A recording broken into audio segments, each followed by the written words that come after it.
Aleluia, graça e paz, boa noite a todos e a todas. Abra sua Bíblia no livro de Lucas, capítulo 18.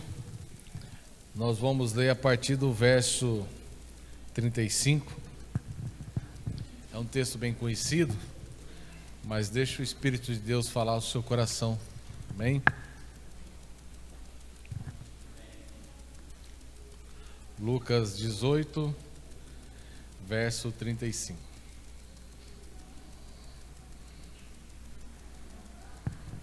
Aleluia. Ao aproximar-se Jesus de Jericó, um homem cego estava sentado à beira do caminho, pedindo esmola. Quando ouviu a multidão passando, ele perguntou o que estava acontecendo. E disseram-lhe: Jesus de Nazaré está passando. Então ele se pôs a gritar: Jesus, filho de Davi, tem misericórdia de mim.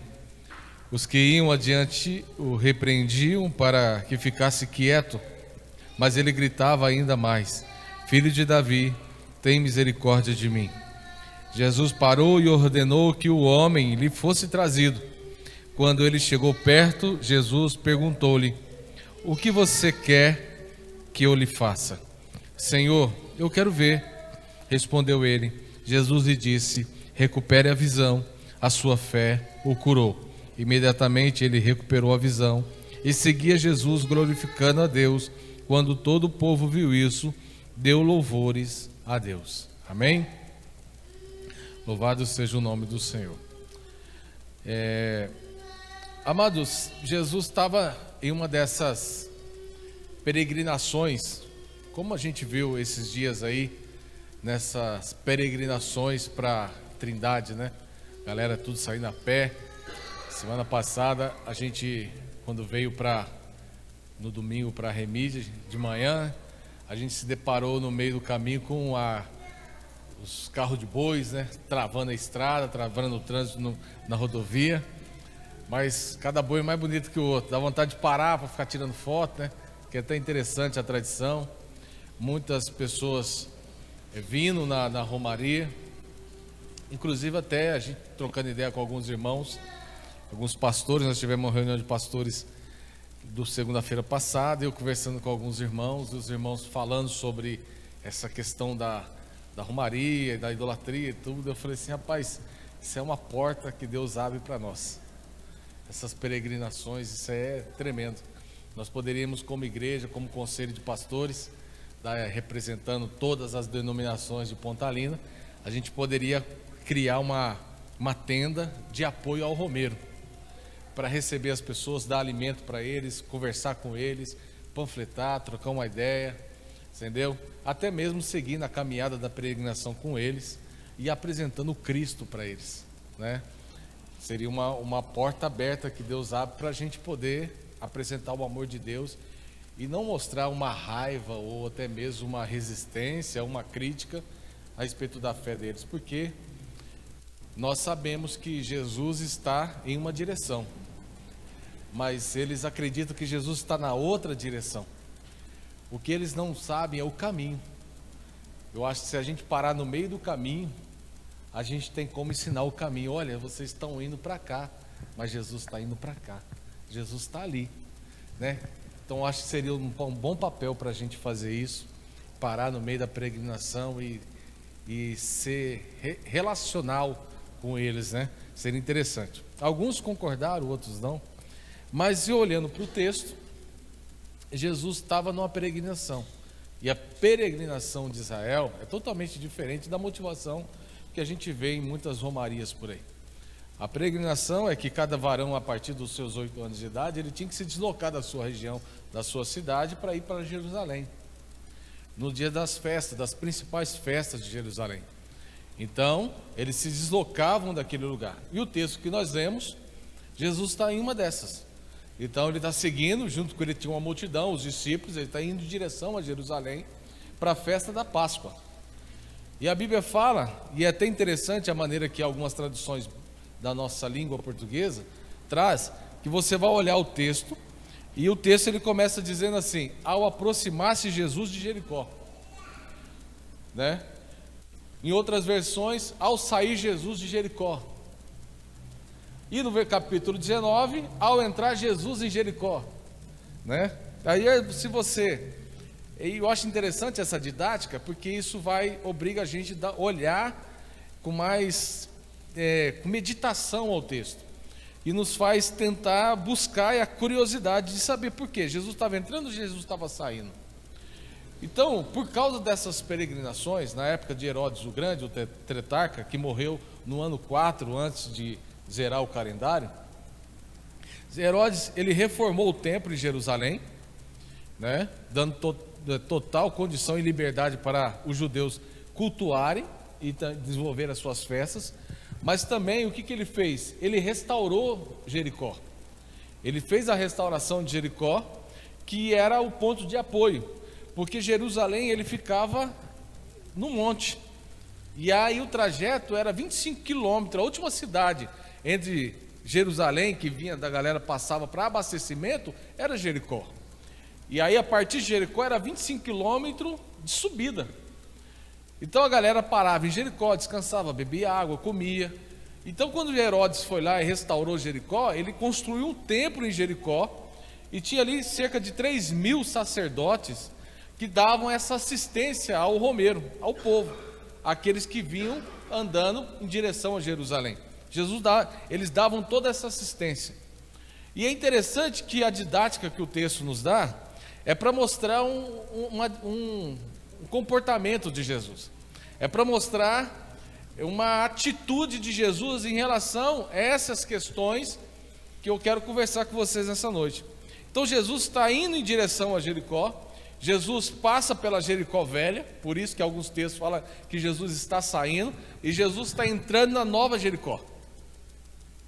Então, ao aproximar-se da nova Jericó, Jesus dá de encontro com um cego que ele não nasceu cego, que ele teve a oportunidade de enxergar, de ver, mas tinha perdido a sua visão. E Jesus dá de encontro com esse homem que estava à beira do caminho. Isso reflete um pouco da realidade social da época, porque aquela região e as situações, a situação social da época era uma situação muito difícil, porque estava um borbulhar de rebeliões, estava um borbulhar de muitos pobres, muitas pessoas necessitadas em Israel, né? Então tinha uma classe muito pobre. E por mais agora ser cego, era considerado pela religião maldito. Então era um homem que era excluído e vivia à beira do caminho. Então Jesus, o intuito de Jesus agora é para resolver essas questões, mas no âmbito espiritual. Não para se deter naquilo que é ajudar o pobre e o necessitado durante o trajeto. Mas ali no meio do caminho, quando Jesus está passando, chegando em Jericó, ele encontra com esse homem que é um homem excluído e necessitado e que carece de ajuda social. Jesus vai e encontra Bartimeu lá, esse camarada, que é chamado por Bartimeu por alguns da Bíblia, mas a palavra Bartimeu não significa o nome de alguém, mas significa que ele é filho de alguém, né? Então, sim, aí esse homem está sentado ali. Era um homem já conhecido por muitos, e a Bíblia mostra que ele era um camarada que também tinha conhecimento. Era um homem que tinha conhecimento e conhecia toda a situação. Era um homem antenado, porque ele percebe o tropel da multidão, ele percebe o barulho dos passos, o movimento que estava se dando. Era diferente esse movimento do que das outras vezes, das outras movimentações, das outras peregrinações. Ele viu uma diferença ali. Opa, os passos estão diferentes, o movimento, o barulho está diferente. E com esse barulho diferente, ele faz uma pergunta: o que está acontecendo? E respondem para ele: é Jesus de Nazaré. E o texto vai falar que aquele homem, ele já começa a gritar. Ele tem um senso de oportunidade, ele tem uma visão da oportunidade, ele tem uma visão de que agora é aquela hora, aquele momento, era a oportunidade para aquilo que ele tanto ansiava, que era voltar a enxergar novamente. E ele começa a gritar com gás, com gosto de gás. Ele começa a gritar com toda a intensidade do seu coração. Ele começa a gritar com toda a intensidade da sua alma. E ele começa a dizer: Jesus, filho de Davi, tem misericórdia de mim. Amados, algumas curiosidades nesse texto. A primeira que eu comecei a citar é a respeito da entrada de Jesus em Jericó. Primeiro, nós vamos chegar nessa parte de Bartimeu falar, mas quando a gente olha Jesus entrando em Jericó, passando por Jericó, e a gente estuda a história de Jericó, como eu expliquei, que Herodes construiu esse templo, você vai ver percebendo que Jesus está indo rumo a essa peregrinação, rumo a Jerusalém para a festa da Páscoa, certo? E Jesus passa por ali. Jesus não está nem um pouco satisfeito com aquilo que está acontecendo socialmente em Jerusalém. Jesus não está satisfeito com isso, certo? Jesus não está alegre com tudo que está acontecendo e nem com a posição daquilo que seria a igreja da época, né? Que seria os homens que teriam que cuidar dessa situação, aqueles que eram os escolhidos de Deus para cuidar dos pobres. Jesus não estava satisfeito. Jesus não estava satisfeito com a religião. Jesus não estava satisfeito com o judaísmo, porque nada estava corretamente diante dele. Não estava nada bem. Jesus não estava alegre com a dinâmica que eles tinham. Jesus não estava alegre com a maneira que eles buscavam. Jesus não estava alegre com isso. Jesus não estava alegre de ter um homem à beira do caminho, com todo o conhecimento de quem era ele, sentado à beira do caminho. Jesus estava olhando ali uma missão. Jesus passa ali e vê uma missão.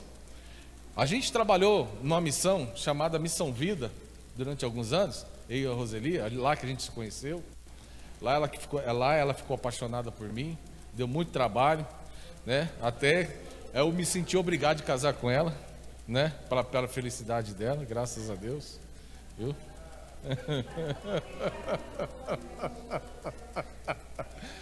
Amém. Estou brincando. Mas lá, graças a Deus, a gente trabalhou lá e a gente trabalhava com muitas pessoas à beira do caminho. Muitas pessoas que estavam à beira do caminho, necessitados, e a gente se deparou com muitas histórias, como a de Bartimeu, ou até pior do que ela, né? Bartimeu estava cego, um homem que já não tinha mais condições sociais para poder desenvolver a sua vida. Mas esse homem, ele poderia, se ele ficasse calado, Jesus só passaria por ele. Se ele tivesse não gritado, Jesus só passaria junto com a multidão e Bartimeu continuaria cego. Porque na realidade não é que Jesus não estava vendo ele, não é que Jesus não sensibiliza com ele, mas que o propósito de Jesus era outro. O propósito de Jesus era Jerusalém, porque em Jerusalém tinha algo muito maior para Jesus, porque Jesus ia resolver um problemão da humanidade. Jesus ia tirar a cegueira da humanidade. Jesus ia matar a fome da humanidade. Jesus ia matar a sede da humanidade. Jesus ia pôr um fim naquilo que seria a condenação do pecado sobre a vida do homem. Por isso que Jesus estava indo para Jerusalém. Porque 7 dias depois que Jesus passou por Jericó, Jesus foi crucificado. Mas aquele homem, quando ele descobre que é Jesus que está chegando em Jericó, passando por Jericó, ele grita. Ele nem sabia que Jesus seria crucificado.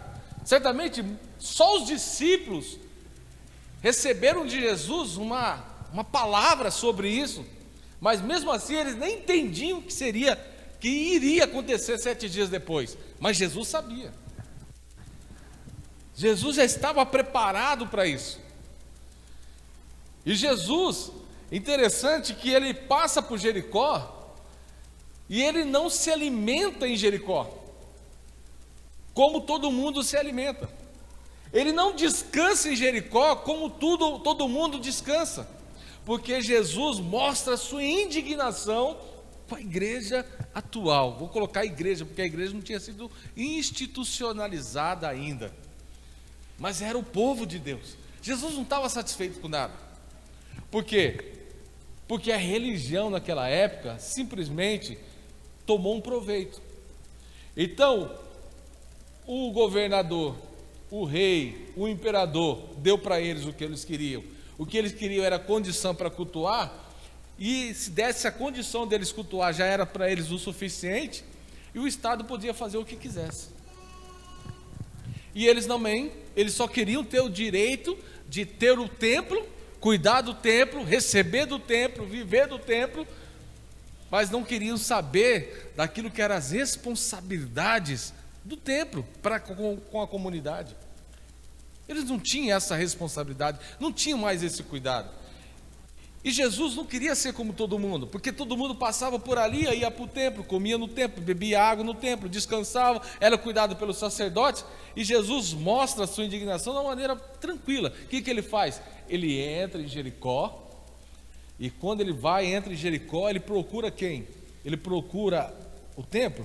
Não, ele procura um ladrão. E esse ladrão está em cima de uma árvore. E em cima da árvore ele vê esse ladrão e fala assim: olha, meu amigo, desce, porque nessa noite me convém comer na tua casa, eu vou descansar na tua casa. Eu não vou lá me alimentar da religião atual. Eu não vou lá aprovar o que está acontecendo, porque tem gente na beira do caminho que deveria ser cuidada pela igreja, que tem uma missão que a igreja está deixando de cumprir, quer cuidar dos seus órfãos, quer cuidar das suas viúvas, quer cuidar dos seus pobres. Tem uma ação que a igreja não está fazendo, e eu não posso ir lá, entrar no templo e falar que está tudo bem, porque o sistema, ele está se alimentando do comum, e todo mundo faz o que está todo mundo fazendo, porque ninguém tem coragem de mostrar que pensa diferente, que age diferente. Ninguém tem coragem de apresentar que os princípios do reino de Deus são totalmente diferentes do comum que nós vemos. E Jesus vai contra isso. E Jesus ele vai lá e bate na cara da gente no texto, porque ele vai lá e comer e descansar na casa de Zaqueu, quando ele entra em Jericó. Certo? Mas aquele homem, o Bartimeu, quando ele começa a gritar, Jesus, filho de Davi, tem misericórdia de mim. Aquele homem, ele mostra que tem um conhecimento, porque quando ele ouve falar que Jesus estava passando por ali, ele revela para Jesus que ele sabe quem ele é. Bartimeu, quando ele começa a gritar, Jesus, filho de Davi, ele fala de uma tradição, ele fala da promessa, ele fala da profecia, ele fala que ele realmente acredita, que ele crê, que aquele que está passando ali é o Messias, sendo que a multidão que está com Jesus, sequer imagina que ele é o Messias, porque eles estão pensando interessados em outras coisas. A multidão que está do lado de Jesus, sequer imagina que ele é o Rei Salvador. Às vezes eles podem até acreditar mais ou menos, mas o interesse deles, a expectativa deles, são outras coisas. Mas aquele homem grita, e grita, dizendo: olha, Jesus, filho de Davi, ele grita dizendo: olha, ó Messias, que ele havia de vir sobre Israel, olha, Rei Salvador, olha a luz que brilhou nas trevas lá em Zebulon, olha aquele que nasceu em Belém, olha a promessa de Israel, olha, eu sei quem você é. Você é aquele que veio da raiz de Jessé, da raiz de Davi, eu sei quem você é. Nós sabemos quem é Jesus? Isso é uma pergunta que nós devemos fazer para nós mesmos. Na nossa relação com Jesus, nós sabemos quem Ele é? Porque isso nós temos que alimentar o nosso coração. Quem é Jesus? E as oportunidades como aquele cego teve, são oportunidades de relacionamento com esse Jesus. São oportunidades de nós entendermos que nós temos uma oportunidade única, porque o nosso Senhor, o Salvador do universo, aquele que todas as coisas convergem a Ele, estão debaixo dos seus pés, a Ele que tem toda a autoridade. Ele tem toda a autoridade, o Senhor do universo, Cristo Jesus, Ele é o nosso Senhor. É com Ele que temos a oportunidade da relação, de chegar perto dEle, de sentir o cheiro dEle, de abraçar Ele, de conversar com Ele, de compartilhar com Ele, de falar das necessidades com Ele, de apresentar os nossos choros a Ele, sem a expectativa de ganhar algo em troca dele, mas simplesmente da relação com Ele. Essa é a maior oportunidade que Deus nos dá, porque Jesus está passando e nos dá essa oportunidade, a oportunidade de relacionarmos com o Senhor do universo. Hoje nós temos ela,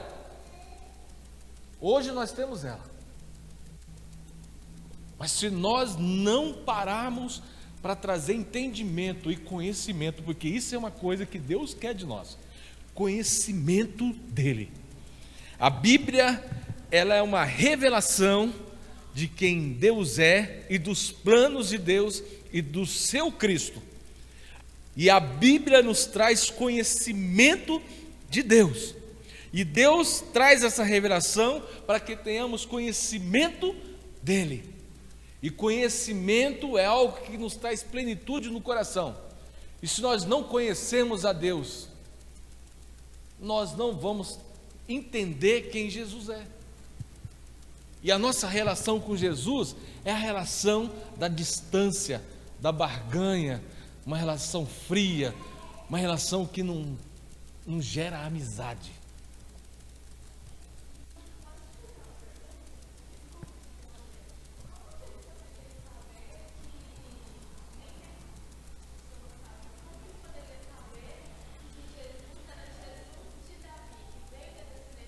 Veja bem, quando ele fala assim, Jesus, filho de Davi, ele já fala que ele já é um homem que já vem acompanhando as profecias, entendeu? Toda a tradição judaica, a Torá, o Talmudim, isso é os ensinos da sinagoga, porque a promessa de Jesus é para Israel. Isso, e é um ensino, né? Pelos rabinos. Então era um homem que tinha conhecimento da situação. Isso. Então, e quantas pessoas falam de um Jesus de Nazaré, né? Porque quem vem de Nazaré, pode sair alguma coisa boa de Nazaré?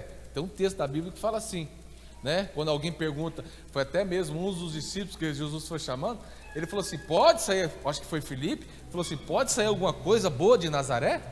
Né? Porque as pessoas relacionam Jesus com a cidade, você entendeu? Mas ele relacionou Jesus com a profecia, com a palavra, né? Então mostra um conhecimento e fé. Então ele entendeu que aquele Jesus que estava passando ali era aquele que ele ouviu da palavra e ele creu.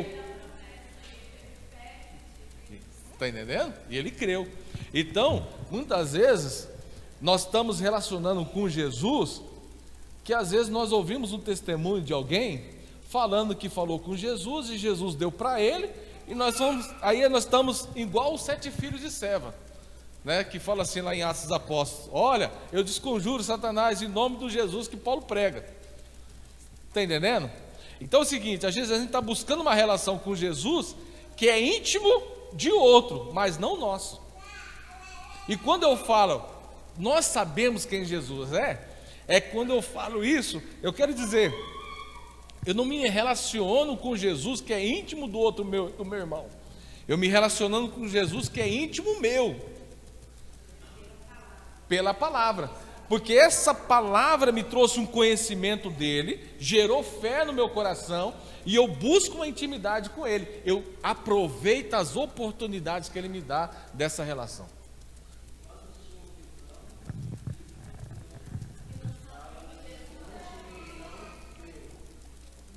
Isso, quem não tinha visão, creu.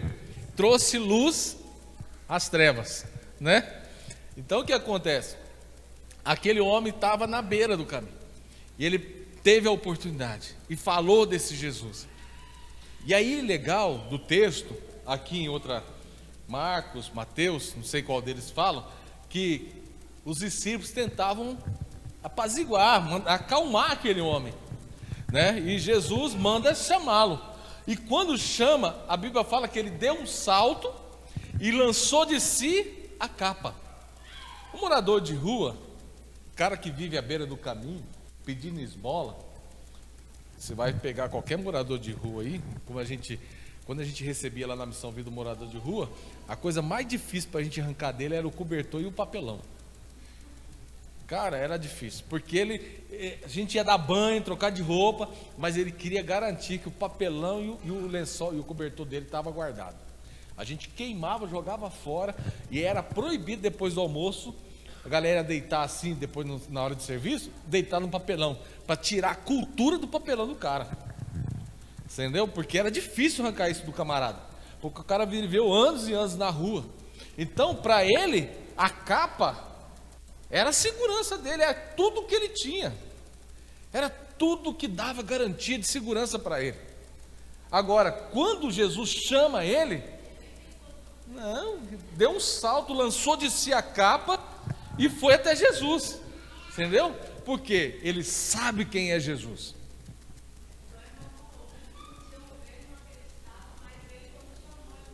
Já foi. E tem essa de reserva não. Não tem essa de reserva. E agora uma coisa séria na nossa vida com Jesus, certo? Jesus está nos dando oportunidades tremendas no reino de Deus. Oportunidade de desenvolver ministério, oportunidade de ter relacionamento, de ver os milagres de Jesus a partir de nós, oportunidade de fazer diferença na vida de outras pessoas, de ser diferente, não ser um religioso, mas ser alguém do reino, entendeu? De ser promessa na vida de alguém. Jesus dá várias oportunidades, mas o problema é que às vezes nós estamos ali segurando a nossa capa. A gente não quer largar as coisas da gente. A gente ainda fica aquele negócio assim, ó. Mas eu penso assim.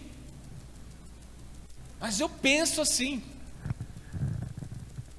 E é engraçado, amados, que não é pessoas leigas, novos convertidos, mas pastores também são assim. Eu estava num churrasco com um pastor, e a gente conversando, batendo papo, e eu falando de missões com ele, eu todo empolgado, falando de missões com ele, tal. Ele olhou para mim e falou assim: irmão, a Bíblia se interpreta de várias maneiras. Quando ele falou isso para mim, rapaz, foi a mesma coisa de jogar água gelada no carvão quente. Me deu uma vontade de ir para casa, de dormir, vontade de chorar. Falei assim, não estou acreditando nisso. Aí eu falei para ele assim: irmão, só existe uma interpretação. É só uma só. É só uma interpretação. Não existe várias interpretações. Nós podemos trazer várias aplicações dentro de uma interpretação, mas a Bíblia é uma interpretação. É só uma. Não é o que eu penso, não é o que você pensa, não é o que Calvino pensa, não é o que Armínio pensa, mas é o que Jesus diz, o que as Escrituras diz. É só isso. Ah, mas eu não penso assim. Você está falando isso para mim, mas eu já ouvi diferente. Então a gente fica nesse jogo porque a gente não quer largar a nossa capa. E a gente vai criando desculpas e vai perdendo oportunidades diante de Deus de ser diferente, de fazer diferença, de ser luz no meio das trevas. A gente perde muita oportunidade. E é interessante, amado, que quando Jesus chama aquele camarada, Jesus faz uma pergunta para ele: o que queres que eu lhe faça? E essa é outra coisa que a gente precisa ter bem definido no nosso coração. O que queres que eu lhe faça? A gente precisa saber o que a gente quer. A gente precisa conhecer Jesus, e dentro das nossas orações é saber o que a gente quer. E dentro da vontade de Deus. Porque uma coisa a gente precisa conhecer de Deus. Primeira coisa que a gente precisa conhecer de Deus: Deus só faz aquilo que Ele quer. Deus só se preocupa com Ele. Deus só se preocupa com a glória dEle. Ele só se importa com Ele. Ele não se importa com aquilo que eu quero, com aquilo que eu penso e com aquilo que eu acho, e para onde eu quero ir, o que eu quero ser e o que eu quero conquistar. Isso para Deus não interessa. Aí você vai falar assim: não, então Deus é egocêntrico demais, né? É igual um camarada lá do sul falou para mim: Deus é egocêntrico demais. Irmão, se você olhar a psicologia, psicanálise, psiquiatria, fala uma coisa interessante: quando a pessoa está emocionalmente afetada, ela não pode tomar decisões. É ou não é?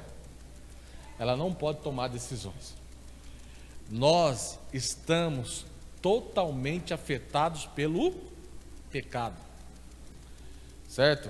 Então, tudo aquilo que nós raciocinamos ou pensamos que é bom para nós, não é bom.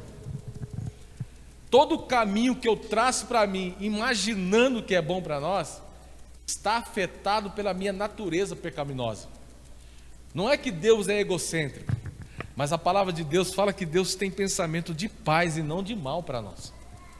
Então, tudo aquilo que é da parte de Deus para nós, Deus vai derramar sobre a nossa vida, vai nos direcionar para aquele caminho, mas o caminho que glorifica a Ele, e tudo que glorifica a Deus através de nós, gera paz, gera alegria, gera satisfação, gera gozo em nós.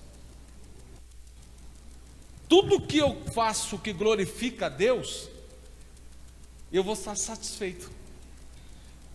A minha vida vai ficar, eu não vou me conter dentro de mim.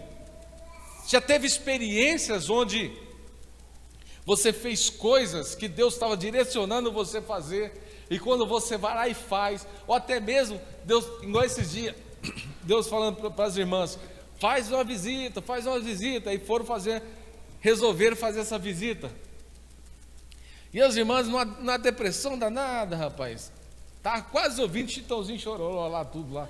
E aí foram fazer essa visita. Quando chegaram na visita, rapaz, elas queriam cantar Koinonia, Vencedores por Cristo, estavam na alegria tremenda, porque elas cumpriram e ouviram a voz que Deus estava direcionando.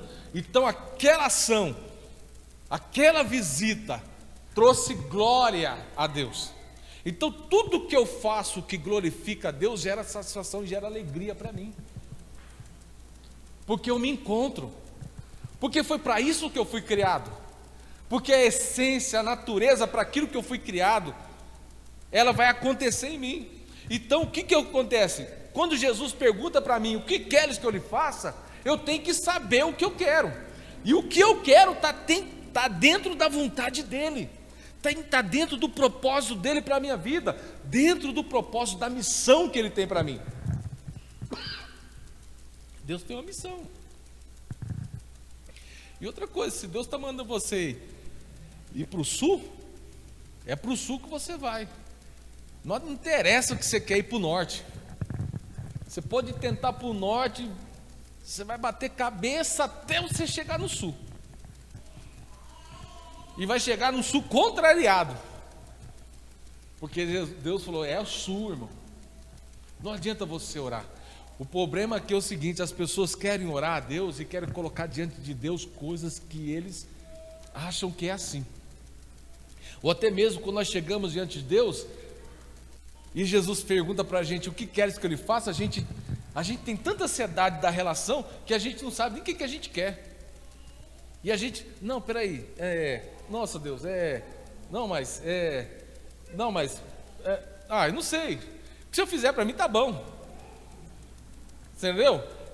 Parece que é desse jeito, às vezes, a nossa relação. Então, quando a nossa relação com Deus é a partir do conhecimento de quem Ele é, nós vamos conhecendo Ele e a nossa missão. Conhecendo a nossa missão, as nossas orações, ela vai ter convicção e vai ter conhecimento. E quando nós chegamos diante de Deus, quando eu ouvi Ele falar assim, o que queres que eu lhe faça? Bartimeu falou, eu quero ver, não quero outra coisa. Essa mesa estendida entre nós aqui, essa relação aqui, essa minha busca com você, é porque eu quero ver. É isso que eu quero. Certo? E a visão de Bartimeu estava dentro do quê? Do propósito de Deus para a vida dele. Amém? Estava dentro do propósito de Deus para a vida dele. E Jesus devolve a visão para Bartimeu. E a palavra fala aqui o quê? Que ele foi seguindo pelo caminho, glorificando a Deus, e todos que viram aquilo também deram louvor a Deus. Isso mostra o propósito de Deus. Deus não dá nada para nós que glorifica a nós mesmos. Você entendeu? Tudo aquilo que glorifica a mim, tudo aquilo que só satisfaz a mim, Deus não vai dar. Você vai morrer de pedir, Deus não vai te dar. O que queres que eu te faça? Eu quero ver a minha vida dentro do seu propósito, alinhado. Eu quero ver que meus olhos vejam a minha vida frutificando na seara. Eu quero ver povos sendo salvos, alcançados, alimentados, abençoados. Ontem nós conhecemos um casal de missionários. Por incrível que pareça, eles foram para a China em 2017 e nós estávamos no dia do envio deles. E a gente nem conhecia eles, e eles também não conheciam a gente. E a gente estava na igreja, que eu tinha vindo para Goiânia recentemente, saí da Missão Vida, vim para Goiânia. E aí, na época ainda, eu estava num processo no Sol da Terra. E aí o Paulo Borges Júnior mandou eu ir lá para 90. Eu estou lá na 90, eu e a Roseli. E aí, de repente, os irmãos vão ser enviados. E o pai da esposa do missionário é um amigo de muitos anos, que é o pastor Paulinho. E esse camarada vai e foi enviado. E ontem, por incrível que pareça, eles retornaram em janeiro da China. Não puderam retornar por causa que a China fechou as portas por causa da pandemia. E estão no Brasil, servindo no Brasil e tudo mais. E eles foram pregar em Pontalina. E aí ontem também eu fui ministrar na mesma igreja que eles. E aí nós começamos a conversar, né? E bater papo, né? Tudo mais. E ele começou a falar da vida missionária dele. Cara, 22 anos de missões, trabalhando entre os povos não alcançados, países de extrema perseguição como a China, Camboja, também entre aqueles Gengis Khan lá esqueci o nome dos caras lá, o Gengis Khan, que país é? Mongólia. Então, é os países que ele trabalhou. Mas uma palavra mexeu no meu coração quando ele falou assim: Orlando, quando eu fui para a China, as pessoas perguntam para mim, por que você está na China? Tem casa na China, empresa na China, por que você está na China? Eu estou na China porque quando eu cheguei lá e eu vi aquele povo, Deus me deu amor por eles. E eu vou lá, o que mais impacta aquele povo é o amor que nós temos por eles. Porque a partir do amor que nós temos por eles, o Evangelho é pregado. Às vezes sem precisar falar nada. Isso mexeu comigo. Então, tudo aquilo que a oração, eu fiquei imaginando, a oração daquele irmão, isso é um pensamento meu, a oração daquele irmão, ela sempre vai ter causa e vai ter conhecimento. E ele vai ter uma resposta na ponta da língua quando Jesus perguntar para ele: o que queres que eu te faça? Nós conhecemos bem um pastor, que é o nosso pastor Labieno, ele já tem na ponta da língua tudo aquilo que é a causa e o projeto da vida dele. É para isso que ele quer morrer. O que faz, o que te motiva, qual é a causa que você tem na sua vida, que você fala assim, vale a pena morrer, que faz com que você tenha na ponta da língua uma resposta para Jesus, e essa resposta, ela se encaixa com o projeto de Deus para a sua vida. Nós temos oportunidade. Jesus passou por Jericó. Jesus não descansou no templo. Jesus descansou na casa de um ladrão. Porque Jesus fala que aqueles homens precisam ser alcançados. A gente vai entrando no ciclo religioso da nossa religião, da fé cristã. A gente vai entrando num ciclo onde a gente não vai percebendo as oportunidades que Deus vai nos dando. A gente não perde, a gente passa batido. A gente passa batido. E a gente não se apropria daquilo que Deus está mostrando para nós no caminho. Jesus estava focado no propósito de ir para a crucificação. E a gente às vezes está no caminho, a gente está perdido, porque a gente só está na multidão. A gente não sabe nem para onde vai. A gente precisa definir o nosso caminho. Precisa definir a nossa causa. E a nossa fala diante de Jesus, ela tem que ter causa, ela tem que ter propósito. Então, Jesus mostra que não é o comum que vai fazer a diferença, mas é você olhar para o reino de Deus. E o reino de Deus, como diz o livro, um livro que eu li e gostei muito, que é o reino de ponta cabeça, ele está na contramão de tudo aquilo que nós entendemos como fé religiosa. Não é o comum, não é o que todo mundo está fazendo que vai dar certo. Mas nós precisamos seguir o fluxo de Deus, é para onde Deus está indo. Se Deus está indo para São Paulo, é para São Paulo que a gente vai. Não é para a Bahia. Às vezes as pessoas estão no movimento de igreja, que ela está indo para qualquer lugar, mas menos para a direção de Jesus. E a gente acha que por falar, só de falar o nome de Deus, já é o suficiente. Irmãos, Deus não está pedindo esmola. Quem está pedindo esmola é nós que estamos na beira do caminho. E Jesus está passando. E aí tem muita gente que olha para o ciclo comum das coisas. Poxa, o cara falou em nome de Deus. Só de falar em nome de Deus é o suficiente, agrada a Deus. Não, o que agrada a Deus é o propósito dele. É o propósito dele para a sua vida. É isso que agrada a Deus. Não é só falar em nome de Deus. Estava dando uma carona para um camarada de um lava-jato. O camarada falou assim: Orlando, todo dia de manhã eu acordo, olha, eu não vou para o trabalho sem fazer minha oração. Eu tenho que orar. E de noite, antes de dormir, eu já ponho meu joelho no chão, faço a minha oração para Deus proteger o meu sono. E aí eu vou trabalhar para proteger o meu dia.